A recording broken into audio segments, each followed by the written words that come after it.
Welcome to the Slop Farm. Enjoy the video. You begin by choosing bread and method. Stale boule gives better texture versus fresh for softer crumbs. Pulse 1 cup cubed bread in a food processor or grate by hand to control size. Once done, spread crumbs thinly on a baking sheet if roasting or heat a skillet for stovetop toasting. Make sure to season lightly with salt before toasting. This helps flavors bind during browning. Move promptly to even layer to ensure consistent color and crunch. You now manage heat and movement to get perfect texture. For oven roasting, set 180 degrees and check after 8 minutes, stirring to prevent hot spots. Once crumbs reach golden, residual heat will finish them. For skillet toasting, use medium and 1-2 tablespoons of oil or butter. Toss constantly to promote even browning and avoid soggy spots. Make sure to adjust time for crumb size. Finer crumbs toast faster.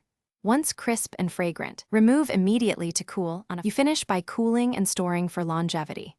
Spread toasted crumbs in a single layer until fully cool because trapped heat causes steam and sogginess, then transfer to an airtight container. Make sure to label date.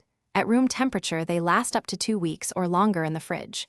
If crumbs become soft, retoast briefly. 3-5 minutes at 180 degrees in the oven or 1 minute in a hot skillet, stirring constantly.